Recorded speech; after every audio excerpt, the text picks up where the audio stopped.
या देवी सर्वभूतेषु मां शक्ति रूपेण संस्थितां नमस्तस्यै नमस्तस्यै नमस्तस्यै नमो नमः। या देवी सर्वभूतेषु मां दया रूपेण संस्थितां नमस्तस्यै नमस्तस्यै नमस्तस्यै नमो नमः। विघ्नेश्वराय वरदाय स्वरूपाय लंबोदराय सकलाय जगज्जिताय नागाननाय स्वरूपे गणपुषिताय गौरीसुताय गणनाथ नमो नमस्ते। मनोजव मारुतुल्य वेगम जितेन्द्रियं बुद्धिमतां वरिष्ठं वातात्मजं अनिरुद्धं मुख्यं श्रीरामदूतं शरणं प्रपद्ये श्रीरामदूतं शरणं प्रपद्ये। आज रोज महाराष्ट्રની આ પાવન ભૂમિમાં આ મહારાષ્ટ્રમાં પણ જેમણે સૌરાષ્ટ્ર ઊભું કર્યું છે એવા સૌ મારા કચ્છ અને કાઠિયાવાડના પાટીદારોને ખૂબ ખૂબ ધન્યવાદ। આગળમાંથી બે ચાર વાર લાઈન વાળા તાળી પડી વાહે વાળા હું મેં પૈસા લઈને બૂસ માર્યા છે તમારા મજા આવે તાળી પાડજો તમારી તાળી ઉપર જીવીએ છે। હા અને દિલીપભાઈ બહુ સારી વાત કરી મજા આવે તો પેલી વાતને બેદાવજો એમણે પાણીની વાત કરી પણ હું મારા લોક સાહિત્યના હાસ્યના પ્રોગ્રામમાં ઘણીવાર બોલ્યો છું કે મારા કચ્છ કાઠિયાવાડના જે પાટીદારો છે ને એ માત્ર પાટીદાર નથી પાણીદાર પણ છે। વિશ્વ આખામાં એને પાણી દેખાડ્યું। અમેરિકા જાઓ સાહેબ લંડન જાઓ સૌરાષ્ટ્રમાંથી આજે મહારાષ્ટ્રમાં પણ આવો તો અહીંયા તમને કહું છું એમ લાગે કે હું લગભગ અમરેલી કોઈ ગામડામાં આવ્યો એવું લાગે। હા પટેલી છે જ્યાં જાય ત્યાં કાઠિયાવાડ ઊભું કરે। બહુ બધા ખૂબ શાંતિથી બેઠા છો બહેનો પણ એટલા શાંતિથી બેઠા છે। બે હાથ જોડીને કહું છું બેસજો અને બેહવા દેજો નકર હમણાં 11:30 થાય ને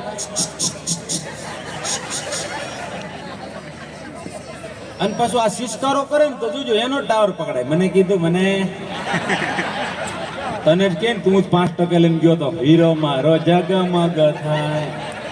આ લગ્નના ટાણે વીરો ઝગમગ થાય 35 વર્ષે મળો ને એક છોકરો આ કાખે ને એક આ કાખે પછી પપ્પા પપ્પા પછી વીરો લબલબ થાય। ખૂબ સુંદર શરૂઆતમાં ભાઈ અહીંથી પાણી માટે વાત કરી। બહુ જરૂરી વાત છે કે પાણી વગર જીવન છે ને અત્યારે પાણી જીવનમાં બહુ જરૂર છે પણ અત્યારે આ દિવાળીના મહિનામાં છેલ્લા 15 દિવસથી ભગવાનને પ્રાર્થના કરીએ કે હે ઇન્દ્ર મહારાજ તારી વગર અમે જીવી ન શકીએ। તું અમારો બાપ છો પણ બાપનો માર જીવનમાં જરૂરી છે। બાપના મારથી દીકરો સુખી ને મજબૂત થાય પણ બાપનો માર વધી જાય ને તો દીકરો જીવી ન શકે। અત્યારે ગુજરાતના ખેડૂતો સાહેબ ખૂબ મુશ્કેલીમાં છે એટલે પરમાત્માને ખેડૂતોથી પ્રાર્થના કરીએ કારણ કે જગતનો તાજ છે સાહેબ। ઘણાને એમ છે કે આપણે શું વાંધો છે ખેડૂત તકલીફ છે તો આપણે શું સિમેન્ટ ને રેતી કપસી ખાવું ઘણાને કોઈ તકલીફ જ નથી કે જે છે એ ખેડૂને છે પણ સાહેબ ખેડૂના ઘરમાં અનાજ હશે તો આપણા ઘરમાં આવશે। મૂળ વાત આજના પ્રસંગે તુલસી વિવાહ પ્રસંગે હું તમે મળ્યા છે એમાં મુંબઈ પુના વિસ્તારની આ પાવન ભૂમિ અને અહીંયા આજુબાજુમાં વસતા આપણા સૌ સૌરાષ્ટ્ર અને એમાંય કચ્છ મને વડીલોએ કીધું કે કચ્છ ભેગું છે કચ્છ કેમ ભૂલાય સાહેબ। વંકા કચ્છી વિરલાન વંકી કચ્છી પાગ જન્મે કચ્છ ધરા માથે તેજાતા ધન ભાગ જન્મે કચ્છ ધરા માથે તેજાતા ધન ભાગ। કચ્છ અને કાઠિયાવાડ આ બે પ્રદેશ બહુ મજાના છે। હા અને એક ચોખવટ કરી દઉં જો બધાને મારો વિષય છે હસાવવાનો અને તમને ખૂબ સારી સાહિત્યની વાત પણ કરીશ। હમણાં એક રીલ બહુ વાયરલ થઈ કે પેલી પટેલ અને પ્રજાપતિ વિશે હું બોલ્યો હતો ઘણા મિત્રો હું આવ્યો એ પેલા ફરમાઈશ આપી ઘણાએ જોઈ છે ઊંચા હાથ કરી રહ્યા છે એટલે એ મજા આવશે। પણ એક ચોખવટ કરી દઉં જો જ્યાં મજા આવે ત્યાં તાળી પાડવાની જ્યાં મજા આવે ત્યાં હાકલો કરવાનો પડકારો કરવાનો ઈથી વધારે મોજ આવે ખીચા વાત નાખવાનો પોતપોતાના તો અહીંયા ચોખવટ ન કરવી પડે પણ અમારા મૂલ્ય ઉતરકા શું આપણે જેમની આતુરતાપૂર્વક રાહ જોઈ રહ્યા હતા એવા આજના માનવંતા કલાકારો બેન શ્રી ઉર્વશીબેન રાદડિયા અને રાજ ગઢવી જોરદાર તાળીઓથી આપણે બિરદાવીએ। કરબત બે હાથ ઊંચા કરીને અત્યારના સમયમાં સાહેબ લોકગીતનો ટહુકતો મોરલો જેને કહી શકાય એવો ભાઈ બહુ નાની ઉંમર હજી તો 20 વર્ષની ઉંમર છે અને દુનિયામાં પોતાના કંઠ થકી ડંકો વગાડ્યો છે। એકવાર ભાઈ રાજ ગઢવી અમારા જુનાગઢના કવિરાજને તાળીઓથી બિરદાવો। એ સાથે માત્ર પટેલ સમાજ નહીં પણ સમગ્ર સમાજ અને ગુજરાતનું ગૌરવ એવા બેન શ્રી ઉર્વશીબેન રાદડિયાને પણ એકવાર જોરદાર તાળીઓથી બિરદાવો। ખૂબ સરસ ધીમે ધીમે તાળીઓ વધતી જાય છે। હા, એટલે વાત ઈ કરતો હતો કે આપણે બધા આમાં કચ્છી છે, કાઠિયાવાડી છે. જો હું તમને એક ચોખવટ કરી દઉં કે હુંય કાઠિયાવાડી છું. જો ભાઈ હુંય કાઠિયાવાડી છું. પણ ભલે જોઈને તમને એમ લાગતું છે કે ભાઈ યુપી બિહારનો છે. હજી તો સેમ્પલ છે, તમને આ ખાધેલું ન કઢાવું ને તો જ બગડે. કારણ કે હુંય તમને કહું, આમ જો 600 કિલોમીટર કાપીને આવ્યો 1.5 કલાકમાં. હા, બેનશ્રી અને રાજભાઈ ઉપર આવી ગયા છે. પણ કાર્યક્રમમાં થોડીક રૂપરેખા આપીને થોડીક વાર તમને આનંદ કરાવીને પછી આપણે ગણેશ વંદના તરફ જવું. એટલે હું કાઠિયાવાડી છું, પણ મારા વાન હામુનું જોતા મારી વાણી હામું જોજો. ખૂબ સુંદર મજાનું આયોજન છે. આપ બધાના દાતા પણ ખૂબ સારા છો. અહીંથી ભાઈ અમારે ચિરાગભાઈ વેકરિયાએ ખૂબ સરસ મજાનું મંચનું સંચાલન કર્યું. મારા મિત્ર છે અને આપણા સમાજનું ગૌરવ છે. એકવાર જોરદાર તાળીઓ તમને બિરદાવો. હા, મંચ સંચાલન કરવું એ પણ, અને મૂળ બેનો અને શાંતિથી બેઠા, ન કરતા બેનો જે બાજુ બેઠા એને દેખારો જ હોય. કારણ કે શું છે, આ લાઇટના બિલ, થાંભલાના બિલ, એને કઈ ટેન્શન જ ન હોય. તમે જો એટેક આવે ને બધા ભાઈઓને જ આવે, બેનોને કોઈ દી એટેક ન આવે. શું કામ ખબર? ટેન્શન લે જ નહીં. અવાજ આપો થોડો, મારે અવાજ આપો. વિસલ નો મારે ત્યાં સુધી આપો, ફૂલ આપો, બજેટ પ્રમાણે આપો. હા, અને તમને એક વાત કહી દઉં સાહેબ, 15 દિવસથી આ હૃદયમાં સરદાર વસી રહ્યા છે. કારણ કે સરદારની આ સાર્ધ શતાબ્દી ચાલી રહી છે. એટલે પડતર દિવસ અને નૂતન વર્ષથી લઈ અને આ 5 તારીખ સુધીના કાર્યક્રમોમાં સરદાર વલ્લભભાઈ પટેલની વંદના દરેક કાર્યક્રમમાં કરી અને આજની રાત્રે એટલે 31 ઓક્ટોબર ગુજરાતના મુખ્યમંત્રી એટલે કે ભૂપેન્દ્રભાઈ પટેલ એમના મત વિસ્તારમાં સરદાર વલ્લભભાઈ પટેલની વંદના કરવા માટે કાર્યક્રમમાં અમે હતા.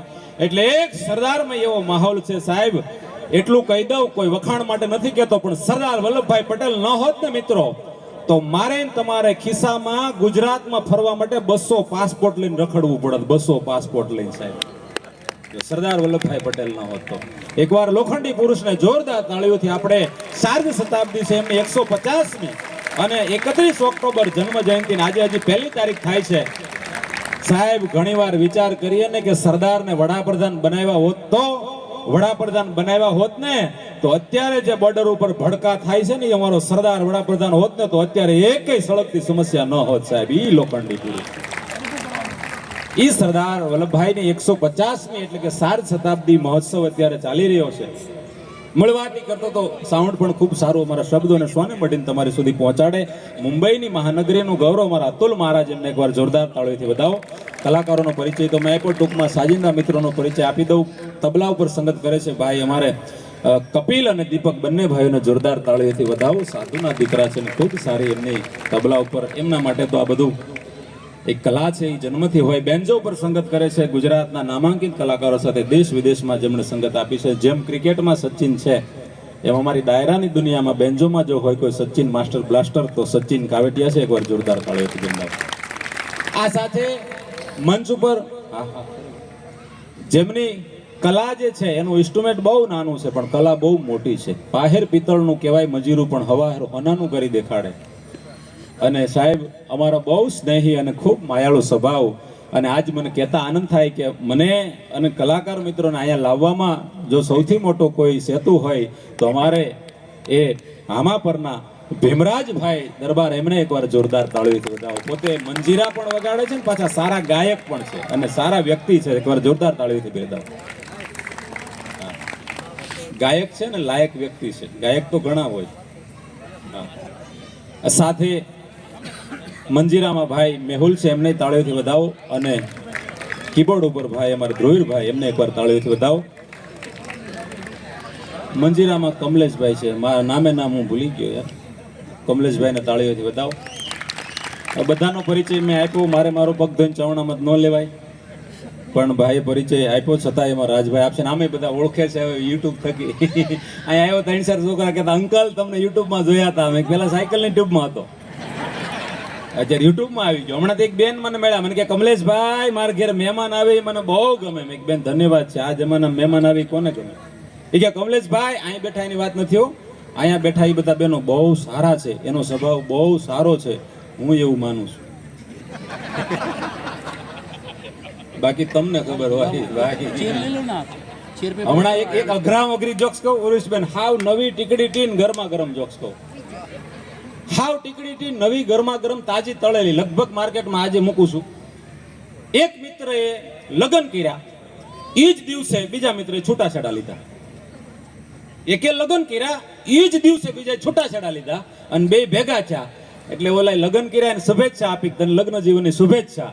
એટલે છૂટાછેડા લીધા ને એને લગ્ન કરનારને પૂછ્યું કે ભાઈ તે લગ્ન કેમ કર્યા? એ કે ભાઈ હાથે કપડાનું વાસણ ધોઈ ધોઈને થાકી ગયો ને એટલે મેં લગ્ન કર્યા. ઓલો કે ત્યાં છૂટાછેડા કેમ લીધા? એ કે મેં એટલે જ છૂટાછેડા લીધા. આમાં કોઈ બાકી હોય મૂંઝાતા નહીં, તમે લહેરમાં છો યાર. બાકી આમ જો આમાં પ્રમુખ બેઠા હોય છે, મંત્રી બેઠા હોય છે, તાલુકા પ્રમુખ હોય છે, જિલ્લા પ્રમુખ હોય છે, સમાજના પ્રમુખ હોય છે, પણ એ બધું અહીંયા ઓફિસે જાય એટલે કાર્યકર્તા, ઘરે જાય એટલે કાર્યકર્તા થઈ જાય. સંગીતા બટાકા કેટલા લાવું? 2 કિલો. હા, શબ્દ એક. ઈ ઓફિસે મંત્રી હોય, જિલ્લા પ્રમુખ હોય, તાલુકા પ્રમુખ હોય, સમાજના પ્રમુખ હોય, એસોસિએશનના પ્રમુખ હોય, પણ ઈ બધું બહાર ઘરે જાય એટલે કાર્યકર્તા થઈ જાય. હાવ કાર્યકર્તા. એ હમણાં તમને કહું છું, ગુજરાતમાં મિનિસ્ટ્રી બદલી, તમને ખબર છે ને? મિનિસ્ટ્રી બદલી ને હમણાં. આમ પડકારો જ જો યાર, હાથ પડો બીજું કે. હા, એટલે જો હું તમને ચોખવટ કરી દઉં, હું રાજકારણનો માણસ નથી. હા, આમ બાકી મારે ચૂંટણી લડવી તો મને ઘણી વાર મોદી સાહેબનો ફોન આવે, પણ મારી પાસે ટાઈમ ન હોય. મહિનામાં 29 પ્રોગ્રામ હોય મારે ઘરે. હમણાં ખાતા બદલા, ખાતા અહીંયા પ્રોગ્રામ છે એટલે એ લોકો નહીં સાંભળે એટલે કહી દઉં. તો મને એક મિત્રએ પૂછ્યું, મને કે કમલેશભાઈ આ ખાતું એટલે શું? ખાતું. મેં કીધું ચોખ્ખો હિસાબ છે. હવે ખાતું અમુક ને નહીં સમજાય, હવારે સમજાય બાથરૂમમાં કાળિયા કીધું ને અટાણ સમજાણું. હવે ખાતું એમ. ઠીક છે ભાઈ, તો બધું એ રાજકારણ છે, એ બહુ જરૂરી છે સાહેબ. અને વિચાર કરો, તમે જો 2027 તમને કહું મોદી સાહેબ આવશે ને ગુજરાતમાં, આવવાના જ છે. હા, આવશે એટલે કે મારા ગુજરાતની બહેનો, મારા ગુજરાતની બહેનો પર મને ગર્વ છે. બહેનો ભાઈઓ, મારા ગુજરાતની બહેનો 24 કલાક ભૂખી રહી શકે, 24 કલાક તરસી રહી શકે, પણ ઘડીક મૂંગી ન રહી. જો કે હું બહેનોની વાતો બહુ નથી કરતો, માફ કરજો. હું બહેનોની વાતો મારા પ્રોગ્રામમાં બહુ ઓછી વાતો કરું બહેનો.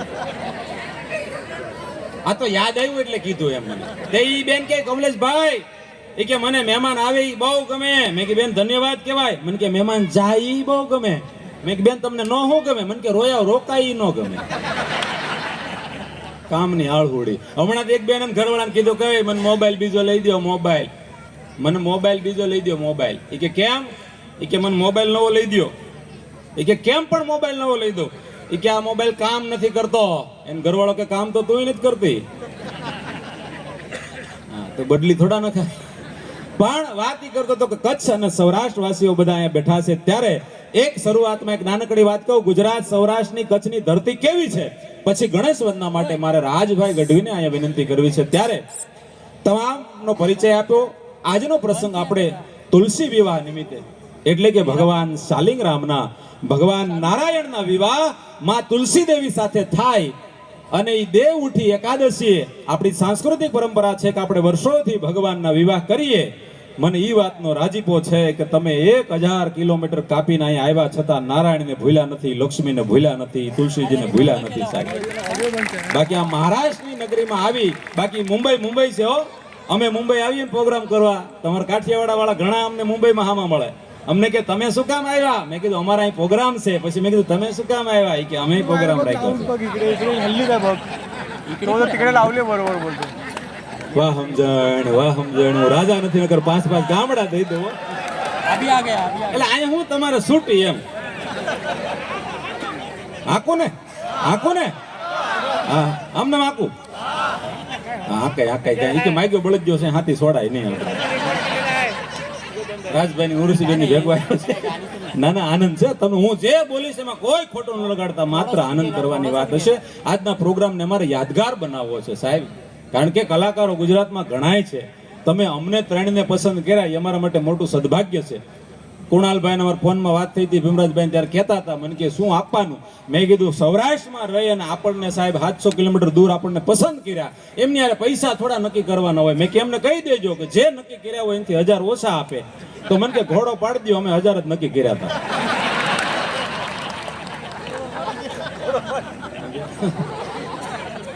પણ નહીં સાહેબ, ઈ પણ એક વસ્તુ અમારા માટે આનંદ. પણ વાત ઈ કરતો હતો કે સૌરાષ્ટ્રની ધરતી, કચ્છની ધરતી ત્યાંથી આવી અને ભગવાન નારાયણના શાલિંગરામ સ્વરૂપે માં તુલસી સાથે જે વિવાહ થાય, આ અમુક જવાનિયા તુલસી વિવાહ મુકામ જોડાય ખબર કે તુલસી વિવાહ થાય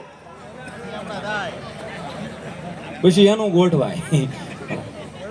અને અત્યારે જેટલા યુવાનો છે એને ખાસ કહી દો કે તમે કન્યા જોવા જાઓ ને પહેલી બીજી ને ત્રીજી ફાઇનલ કરજો. શું કામ ખબર? ઘણા એવા કે જાડી છે ને કાળી છે ને લાંબી છે ને ઠીંગણી છે ને, કારણ કે વોલ્વોની વાટ જોવો ને પછી બધી વોલ્વો વહી જાય અને પછી એસટી બેસ્ટ સેલા ફેરાની વાટે ઊભું રહેવું પડે અને સેલો ફેરો વયો જાય ને પછી કે ટેમ્પો મળે ને તો ટેમ્પામાં વહી જવું છે, પછી આખી જિંદગી રોદા. એટલે સમય મળે ત્યાં ગોઠવાઈ જાજો. હા, એક ભાઈ મને કહે ભગવાનના દરબારમાં દેર છે પણ અંધેર નથી. મેં કેવું કઈ ન હોય, મારો 32 વર્ષે વારો આવ્યો હતો, પણ મજા એ છે કે આવ્યો તો, બાકી અમુક રહી ગયા. પણ એક માત્ર એક કાવ્ય કહી અને પછી રાજભાઈને વિનંતી કરું, બીજા દોરમાં ખૂબ તમને હસાવીશ. અત્યારે હસાવ્યાની ખાલી સેમ્પલ છે, ગોડાઉન આખું બાકી છે. પણ અહીંયા પહેલી વંદના ગણેશ વંદના થાય, પણ રાજભાઈએ મને ગણપતિની જગ્યાએ બેહાડ્યો કે ગણપતિની જગ્યાએ તમે બેહો, પણ મેં મારી સંસ્કૃતિની આ સ્ટેજની પરંપરા જાળવી અને ઉસ્તાદ કાર્યક્રમની શરૂઆત કરતા પહેલા જ વિઘ્નેશ્વરાય વરદાય સ્વરૂપિયાય ભગવાન ગણેશને શ્લોકમાં યાદ કર્યા. કારણ કે ભારતીય સંસ્કૃતિની પરંપરા છે, એક જ દેવ એવો છે કે જેની મરણમાં પણ પૂજા થાય અને જેની પરણમાં પણ પૂજા થાય, એવો દેવ હોય તો ભગવાન ગરવા ગજાનન ગણપતિ મહારાજ છે. એ ગણેશ વંદના તરફ જવું છે. ત્યારે કેવું છે આપણું ગુજરાત ગણજો તમને. અને બીજું કે આજના કાર્યક્રમમાં ગોર કરવાની છૂટ છે, છૂટા લઈ જાજો બાધા દઈને, ઘણા પછી ઉડાડ નાખે મોજમાં આવે ત્યારે પછી હિસાબ ટાણે કે હવે ઈ ભૂલી જવાનું હોય કે તેથી નહીં. પણ આયા તો એવું કોઈ ન હોય, એટલે જે મોજ આવે ત્યાં તમારે કલાકારોને તાળી હાંકડો પડકારો. એનાથી વિશેષ તમારા તરફથી જે ઘોર આવશે એ તમામ આઈના ભગવતી સેવા મંડળની અંદર વપરાશે, અથવા તો કમિટી જ્યાં નક્કી કરે ત્યાં સારા કાર્યમાં વપરાશે. એટલે એક તમને આ ખાસ સાંભળજો. પછી બીજા દોરમાં જે તમારી ફરમાઈશો છે, અહીં પોઈ ગયો ને જમવા બેઠો ને ત્યારની ફરમાઈશો આવવા મળી. કેવું છે આ ગુજરાત સૌરાષ્ટ્ર ગણજો તમે, અને મજા આવે તાળી આંકડો પડકારો કરજો. ગણજો આ ગુજરાત સૌરાષ્ટ્ર કેવું છે, શું શું વખણાય ગુજરાતની ધરતીમાં. વચન રામનું, વાંસળી કૃષ્ણની, રૂપ રાધાનું, શક્તિ સીતાની, ભક્તિ મીરાની, ધર્મ યુધિષ્ઠિરનો, રીત રઘુકુળની, પ્રતિજ્ઞા ભીષ્મની, દાન કરણનું, બાણ અર્જુનનું, બળ ભીમનું, કૂદકો હનુમાનનો, શંખ સોમનાથનો, ગરબી ગોપનાથની, જાત્રા જુનાગઢની, પીરાણું સતાધરનું, દર્શન ડાકોરના, આખ્યાન ભાડાના, તાજિયા ફિફાદના, સુદરફેણી સુરતની, હલવો મુંબઈનો, ગાંઠિયા ભાવનગરના, રીંગણા ગોરખીના, કેરી તાલાળની, સફરજન સિમલાના, કંઠ કોયલનો, સાંસ પોપટની, ડોગ જીરાફની, કળા મોરની, માળો હુગરીનો, પાંખ બગલાની, પૂંછડી કુતરાની, નજર બાજની, ઝડપ ચિતાની, ગાય ગીરની, ભેં વાળકની, હાંડિયો મારવાડનો, આદમી કચ્છ કાઠિયાવાડનો, હાંડિયો મારવાડનો, આદમી કચ્છ કાઠિયાવાડનો, ઢોલિયો ધોરાજીનો, પાટી ઉપલેટાની, મણ મવાનો, કાંટો કોંડલાનો, ભાંગ ભોંગરની, અને ગુલ્ફી અમાર રાજુલા પાસે ડુંગરની. બેનો પેલા ગુલ્ફી લેતા, આપણે ડુંગર, હવે સેલ્ફી લઈ. હમણાં એક બેને સેલ્ફી લીધી ને ફોટો ડિલીટ કર્યો, સેલ્ફી લીધી ને ફોટો ડિલીટ કર્યો, મોબાઈલનો કાચ સાફ કર્યો, સેલ્ફી લીધી ને મોબાઈલનો કાચ સાફ કર્યો. એને ઘરવાળો કે એકવાર મોઢું સાફ કરીને. પછી ભાઈ 2 દી હોસ્પિટલમાં રહ્યા હતા. એટલે ના જોખમે કમલેશ પ્રજાપતિના આપ સૌના ચરણોમાં વંદન કરું છું. કાર્યક્રમની રૂપરેખા આપી આગળના દોરમાં ખૂબ તમને આનંદ કરાવીશ. રાજભાઈને ગણેશ વંદના કરવા માટે વિનંતી કરવી છે. જેને સંતવાણીનો સુરીલો હાવજ કહેવાય, અલખનો આરાધક કહેવાય અને ભજનનો ભેરુ કહેવાય. સાહેબ એના નામને કોઈ લખાણ કે વખાણની જરૂર નથી. વય નાની નકલ વધુ ઉજ્જવળ જેના આચાર, દેજે એવું દાતાર અમને હથરું માણા હામળા. 20મું વર્ષ હજી એનું હાલે છે. અને એવો માઢોડો સ્વભાવનો પણ સ્નેહાળ અને જુનાગઢની ધરતીમાંથી આવે છે. અને એમાંય ચારણ કુળનું સંતાન હોય, માં સોનબાઈની કૃપા જેના ઉપર હોય, જેના ઉપર માં મોગલની કૃપા હોય. આજે અમારો રાજભાઈ ગાયને એ વિડીયો સાહેબ શૂટિંગ થયું હોય ત્યાં કરોડોમાં મિલિયનમાં ભોગે અને દુનિયા આખી અને રાજ ગઢવી તરીકે ઓળખે છે. એવા રાજભાઈ ગઢવીને આપ જોરદાર તાળીઓથી બે હાથ ઊંચા કરીને જોરદાર તાળીથી બિરદાવો. આપની સમક્ષ આવે છે ભાઈ રાજ ગઢવી, રાજ ગઢવી, રાજ ગઢવી. પછી હું આવીશ, પછી ઉર્વશીબેન ને વિનંતી કરીશ. ઉર્વશીબેન પણ અમારા ઉર્વશીબેન છે સાહેબ, એમને બાળ ઉંમરથી આ ક્ષેત્રમાં શરૂઆત કરી હતી, એમને દુનિયા આખી આજે ઓળખે છે. પછી ઉર્વશીબેન આવશે, પછી પાછો હું આવીશ, પછી પાછા રાજભાઈ આવશે, પછી પાછા ઉર્વશીબેન આવશે, પછી પાછો હું આવીશ, પછી અમે અમારા ઘરે વ્યા જાવ. તો આવે છે રાજગઢવી.